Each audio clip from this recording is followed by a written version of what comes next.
Coming up on today's Next Fan Up podcast, Tampa Bay Buccaneers wide receiver Scotty Miller has some nice things to say about me. First of all, how can you not believe in him? He's the greatest to ever do it. So we just go in there and follow his lead, and we know he's going to get the job done, so we just got to do what we do and help him out a little bit. Clearly, he's looking to be a super fan, too. It's the Not a Week 4 recap. Here we go. That's how we start! Yeah, baby! 32 super fans. Where do the reports come from? Did you get an initial? One PodVader. That's football. Every angle of the NFL covered. All that kind of stuff, I get it. This, no question about it, is Next Fan Up. We're going to unleash hell here in December. Hello and welcome to It's Not an NFL Week 4 recap show. I'm PodVader. Thanks so much to Scotty Miller. Said such glowing things about me. James, I don't know why he forgot about you. I mean, you're here with me all the time, our Eagles super fan. What's going on? Yeah, I'm pretty sure he was probably talking about Bruce Arians and or Tom Brady. No. Yeah. Listen, he was not the only one that was throwing platitudes around. I mean, Justin Herbert, the Chargers quarterback, had these nice things to say about you guys, the super fan. Yeah, those guys stepped up huge today. But those guys filled a huge void, and all those guys, they played exceptional today. Yeah, look at that. Yeah, you see? Again, I think he's talking about his teammates. So glowing about what's happening here on Next Fan Up. It's a wonderful thing to hear from the NFL players. I'm so glad that they've been following along. No? Not buying it? All right. No, sorry, not even a little bit.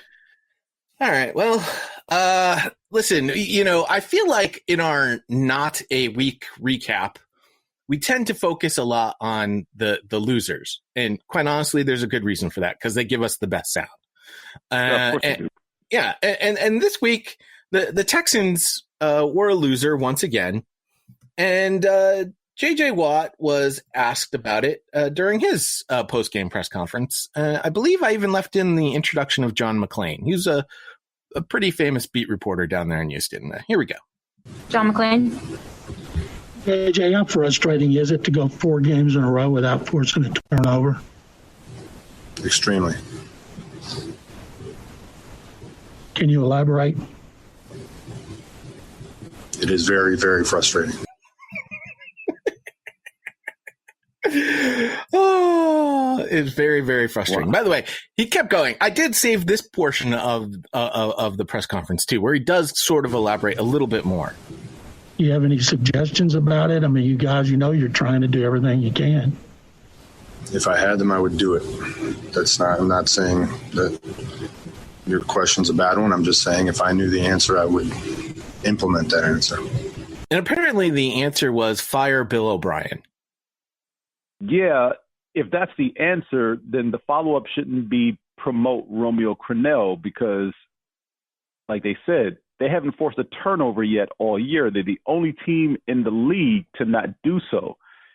That's on the defense. So how is making the defensive coordinator your interim head coach going to change that, considering that's what needs to be fixed right now? But also take into account the 4 teams they've played thus far, the Chiefs, the Ravens, the Steelers, completely healthy mostly, and this past week, the Vikings. So those are 4 good teams that kind of take care of the ball.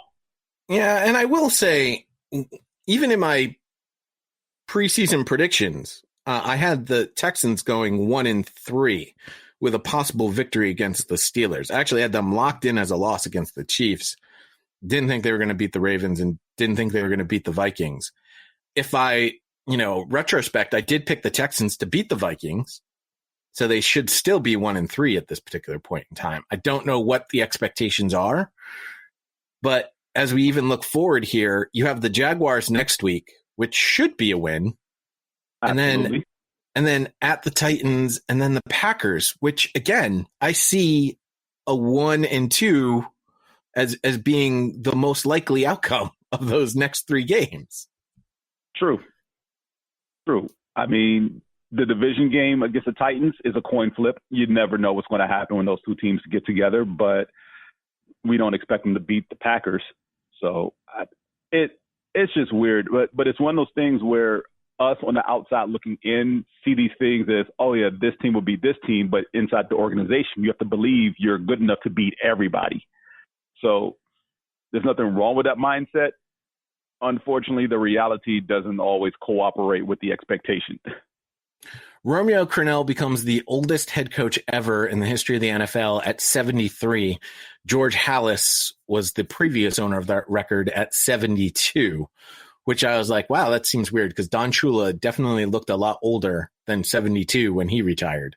But maybe that's just me. And certainly 73 doesn't seem that old in, these days. 73 is like the new 53, right? That's what they say. Right? Something like that. In any case, I did manage. I missed another line from J.J. Watt in the press conference because I glossed over it at the time. I mean, I thought it was a little strange how he said it. He said, there's something broken. We need to fix it. And he said it in a tone that I was like, kind of sounds like he's aiming it at the head coach, but nah, whatever. They're having a tough season. And then Bill O'Brien gets fired. And to me, that 100% seems exactly what happened here is Bill O'Brien has lost his locker room. And if you don't have the support of the players in the locker room, then there's no reason to drag it out all season long. Get rid of him now, bring in an interim, and then hire your next guy. The problem that has arose, I don't know how many people are aware of this. I'm aware of it because of the Patriot ties here, is Jack Easterby is the executive vice president of football operations. He was friendly with Bill O'Brien from their days back in New England. As a matter of fact, when the Patriots won their last Super Bowl and they had their ring ceremony, there was a big deal because they were also trying to get the current Patriots, quote unquote, general manager. And Jack Easterby was the guy that they were accusing of the tampering. Jack Easterby's position previous to the one that he has now with the Texans was team chaplain for the New England Patriots. So yeah, I don't know if the Texans necessarily want to go the Patriots route again. Easterby still has close ties with McDaniels, Chad O'Shea, who was the former offensive coordinator with the Dolphins. He's a guy that would be available. I know those two are tight, although I don't think Chad O'Shea is necessarily head coach quality. And I read an article earlier about other potential candidates. Brian Daboll would be another guy who's got ties to Jack Easterby. Doesn't mean that they can't hire an Eric Bieniemy or a Pep Hamilton or someone else that's not out of the Patriots. But if they do, I think they got to get rid of Jack Easterby to make that happen. Yeah, absolutely. But we know that they're going to hire a GM first before they hire a head coach. That's typically how it goes. If they do this backwards, then it's just going to be a bigger disaster. But ultimately, like we said in the offseason, Bill O'Brien, the GM, pretty much got Bill O'Brien, the coach, fired. Yeah, that was pretty obvious. Speaking of former Patriot ties, there's another head coach out there who's struggling as well. And again, I don't think this was a surprise that he's struggling. I just think that everyone's acting like it's a big surprise. It's not a surprise. I mean, we saw it all along. I know I saw it. The Detroit Lions also are winless, and I actually had them at this particular point at 1-3 with a possible victory over the Bears, which they should have had and didn't. But when you look forward at what the rest of their schedule is, they're playing the Saints. No, they just played the Saints. They have their bye week. Then they're at the Jaguars, at the Falcons, Colts, at the Vikings. It doesn't look good for Detroit. It doesn't look good for Matt Patricia. And certainly when you listen to his post-game press conference. Michael Rothstein. Yeah, hey, Matt. This is your 14th loss in the last 16 games. Why should people still believe that you're the right coach to turn this around? By the way, I just want to stop right there real quick.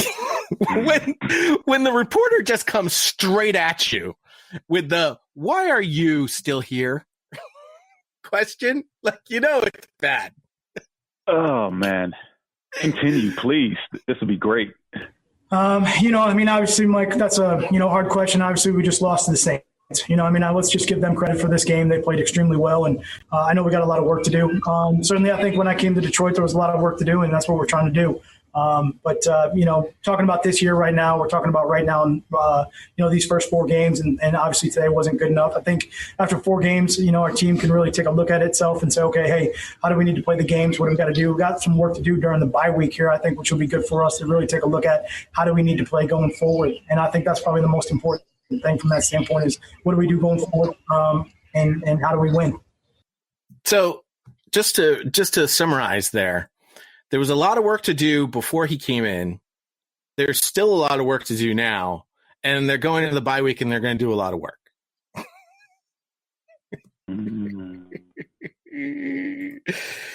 By the way, Detroit fans, how about you? Detroit fans are not happy with that answer. There was a lot of work to do. I believe Dan Orlovsky set it up that they had a winning record. They just missed the playoffs. Is that true? Am I misremembering that? I don't remember. Yeah, because they haven't had a winning record under Patricia yet. Yeah, it hasn't been good, but there's more. So following on that, all 3 of the losses have been very similar in scope, with double-digit leads that you've lost. Where can you change that at this point? Because it seems like it's the same thing over and over again, just different opponent.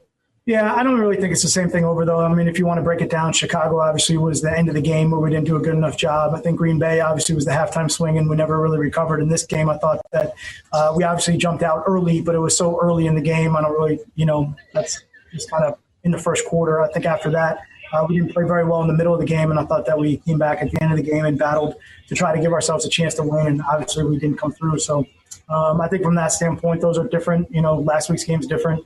The biggest thing for us, really, the bottom line would just be consistency. I think that's what we got to do is we got to be consistent. So he just said, no, they're not the same. We didn't lose the same way, Mike. What happened is we lost at the end of the game the first time. And then the second game we lost in the middle of the game. And the first game, we got out quick, but we're playing the Saints. What do you expect? We're not gonna be able to keep that lead. That's not. How do you expect that to happen against that team? So for a coach whose specialty, again, is defense, they're giving up 32 points a game. Doesn't matter when you're giving them up, you're still giving them up.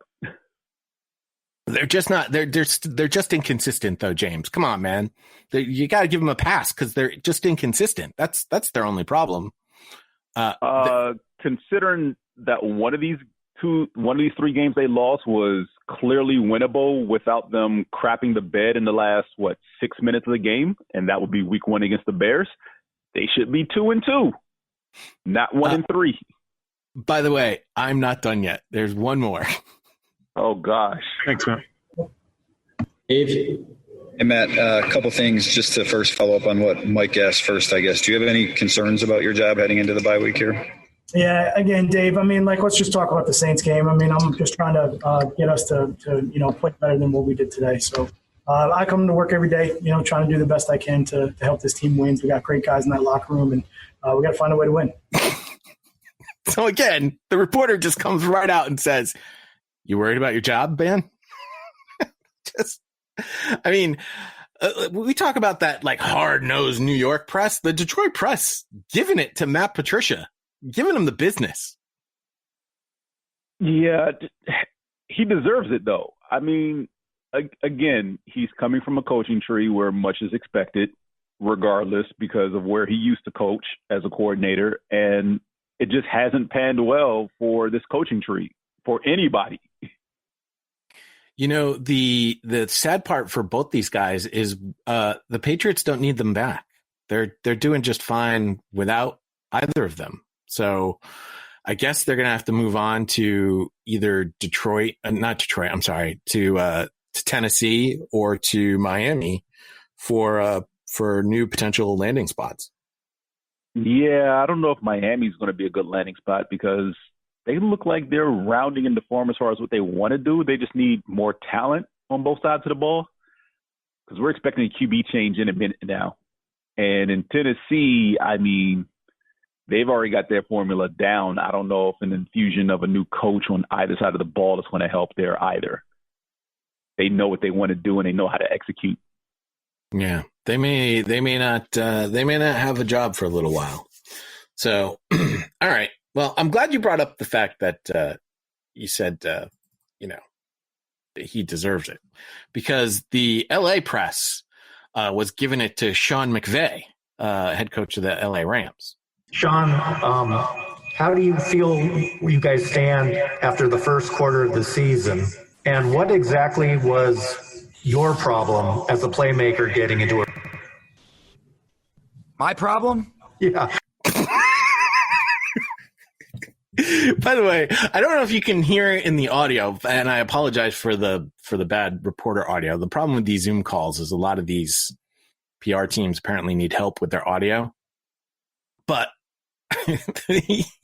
Sean McVay eyebrow went up and went, "My problem?" The reporter said, "Yeah." Wow. Sean, what was your problem? And actually, it is a little out of context because the reporter was following up on something that Sean McVay had said about he took some of the blame for not getting into a rhythm soon enough. It's taking him longer to get into an offensive play calling rhythm. And that was basically what the question was about, was just what was his problem in getting into that rhythm? What does that take? And McVay didn't really answer that question. Surprise. Yeah, I'm not surprised by that, but I go back to their losing of the Super Bowl to the Patriots 2 seasons ago. And I'm not saying the Patriots laid down the blueprint, but they laid down a fundamental idea of what you want to do to them in the passing game. And few teams have been able to replicate that. Some of the teams they played this season have been able to slow them down so that they can't score as many points as they normally would. I mean, they're only averaging about 24 a game right now. So, one, take away Cooper Kupp. That's pretty much like job number one there. Eliminate his deep intermediate routes, and you can slow down this offense. And if you have a stout front four, you can limit the running game. Giants actually did that on Sunday, except for one play that Kupp took, 8-yard dump pass, 50 yards to the house because, no one's in the middle of the field. But yeah, I mean, look, it's the first 4 games of the season. For some of these teams, they've already got to figure it out, and some it's just going to take them a little bit longer to find their rhythm. This is probably one of those teams that's going to take a while for them to find their true rhythm. And, you just got to get to a part of the schedule where you can say, oh, look, they've thrown up 30 points a game in the last 3 to 4 weeks. Well, I would caution with the LA Rams, much like people pointed to the Patriots last year as being paper tigers for the strength of their schedule. After this week, the Rams are done with the NFC least as they are at the Redskins, and they'll have played all 4 teams in that particular division. Okay, so they'll be the NFC East champions. Thank you for pointing that out. You're welcome. You're welcome. I thought you would enjoy that. All right, enough of the coaches. Let's get to some players. And we will start with a player that might be near and dear to your heart there, James. He's a player for the Eagles, and he made his first start, not just in the NFL, his first start in a football game ever on the offensive line. It is Jordan Mailata. Is that how you say it? That is how you say it. He's also got a cracking accent. Here we go. I'm not trying to fill anyone's boots. I'm trying to make my own boots. Well, first of all, you should know that you're not making boots in the NFL. I don't think there are boots. I mean, people call the kicker has a big boot, but I mean, there's no boots in the NFL. So we're gonna have to get that out of his vocab there. And one more. That's the one thing I came here to do. Try to put some respect on my name and tell people that I ain't a rugby player anymore. I'm a footballer. Okay, well, I'm pretty sure that footballer outside of America, which is where Jordan clearly is from, is referencing to soccer. So again, Jordan's got his sports mixed up. The language barrier is oftentimes entertaining with foreign-born players who've never touched a football field coming over to play. Foreign-born players that speak English, too, by the way.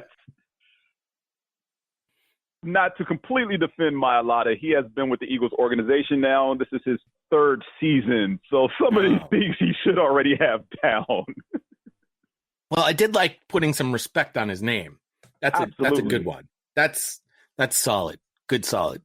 Yeah, your Eagles are in first place in the NFC least. I guess behind the Rams. Don't tell them that. I don't need that type of false hope. I didn't grab the Doug Peterson sound. One of the first questions asked to Doug was how it felt to be in first place, and he said, "We're only a quarter of the way through the season. It feels good to be in first place now, but we got a long ways to go." Which was the right answer. Absolutely, it is. Considering the next two games are the Steelers and the Ravens, so pray for my sanity, whatever little bit I have left. There is some frustration happening in Las Vegas.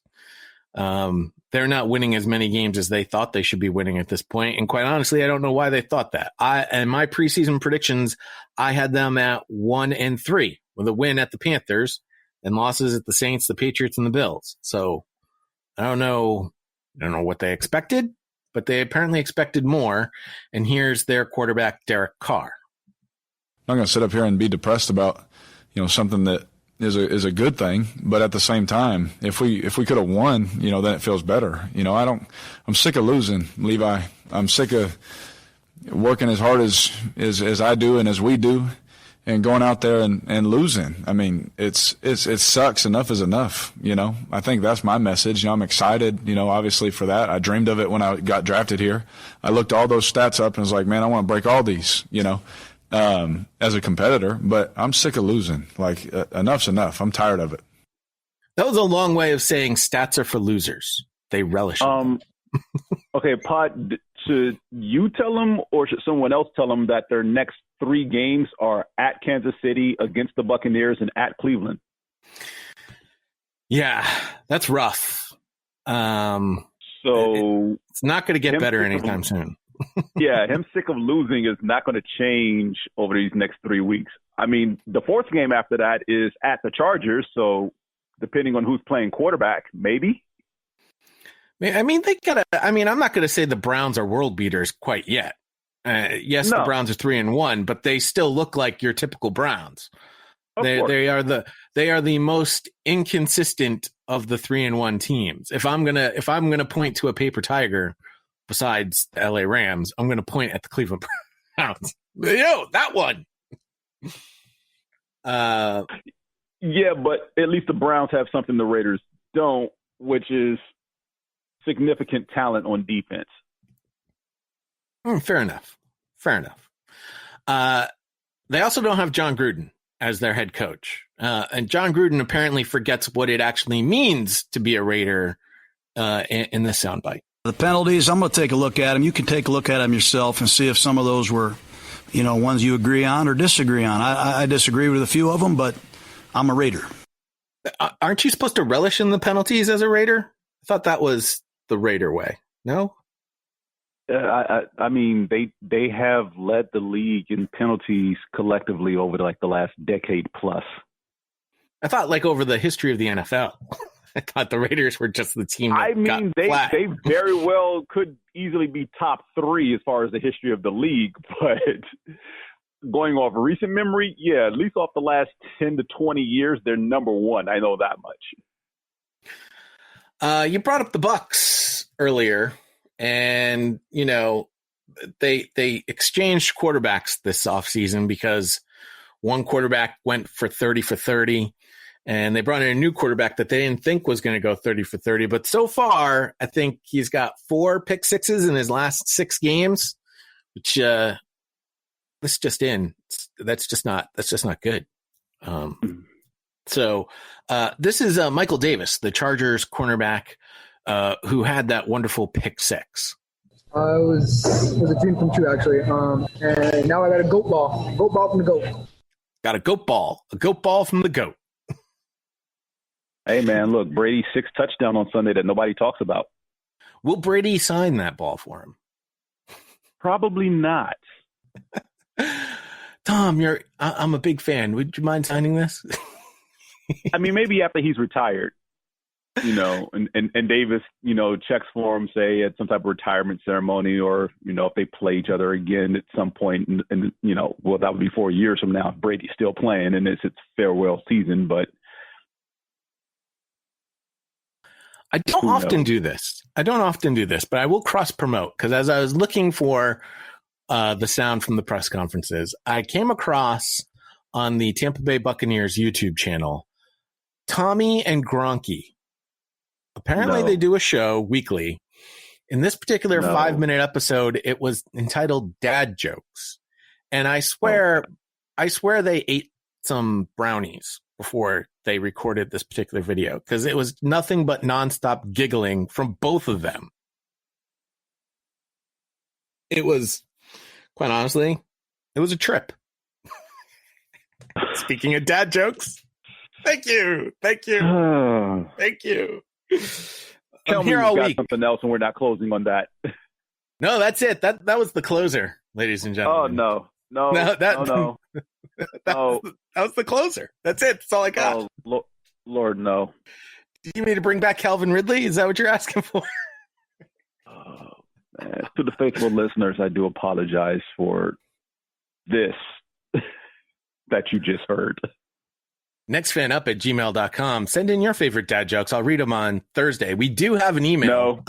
We do have an email from Josh. It doesn't have dad jokes in it, although I think his proposal was kind of a joke, which is why we never really addressed it on the podcast. But considering all the COVID stuff going on, I think it's, you know, quite honestly, it's not the worst idea I've ever read. So we'll talk about that on our Thursday show coming up this week, where we'll preview all the games of week 5. There will be a preview for Thursday Night Football tomorrow. So make sure that you're subscribed to the show anywhere great podcasts are heard: Apple Podcasts, Google Podcasts, Spotify, iHeartRadio, Amazon Music, et cetera, et cetera, et cetera. You can also tweet at us at NFU Podcast and Facebook.com/NFU Podcast. I want some more dad jokes. We'll do Dad Joke Thursday. Dad Joke Absolutely Thursday. Not. Coming up, James. There's got to be We've a already website, got food right? recipes on Thursday. We don't need dad jokes too. Oh, did you just slam Doc's recipes? How dare you? Oh, no. We don't need to bring down the food recipes with dad jokes. Ooh, 63 best dad jokes for any sense of humor from countryliving.com. I think you need to step away from your computer. Ooh, if 63 is not enough, there's 105 dad jokes so bad they're actually hilarious. Ha ha! Yes. That is a bold-faced lie. Dad Joke Thursday. It's coming. Kofi Annan, there you have it. Dear friends and colleagues, saying goodbye is never easy. I believe we can all feel proud of what we have done together, and through it all, you have maintained your professionalism and commitment and remain true to the spirit of the Charter. That principle. We go out, we hit people in the mouth.